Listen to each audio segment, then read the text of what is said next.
Hello বন্ধুরা, শুভ দুপুর। দেখো, আমার স্নান টান হয়ে গেছে, খাওয়া দাওয়া হয়ে গেছে। বৃষ্টির ওয়েদার, মানে মেঘলা আকাশ, দেখো তবুও ঝিমঝিম করে বৃষ্টি পড়ছে। শরীরটা তেমন ভালো নেই, ঠান্ডা ঠান্ডা ওয়েদার, কদিন ধরে বৃষ্টি হচ্ছে, ভালো লাগছে না। এদিকে কাপড়ও কাচতে পড়ে আছে, কাচিনি। তারপর এদিকে কলে জলও এসে, জলও ভরতে হবে, তাই একদমই ভালো লাগছে না এগুলো করতে। কাচতেও ভালো লাগছে না, জলও ভরতে ভালো লাগছে না। তারপর কি করব, কাচতে তো হবে। জামা কাপড়গুলো কেচে কুচে এনে এই মিলে দিলাম।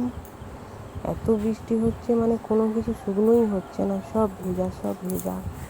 তবুও কি করব, ভেজা হোক যাই হোক, কেচে কুচে, শরীর খারাপ হোক যাই হোক, কেচে কুচে তাই সব কিছু মিলে টেলে দিলাম। আর আমাদের এই ঘরটা পুরোপুরিভাবে এখনও কমপ্লিট হয়নি, শুধু মেঝেটা হয়েছে। তাই জন্য আমরা থাকতেও পারিনি এখনও, দাবাটা এখনও কমপ্লিট হয়নি মেঝে করা। তাই জামা কাপড়গুলো শুকনো করতে দিয়েছি।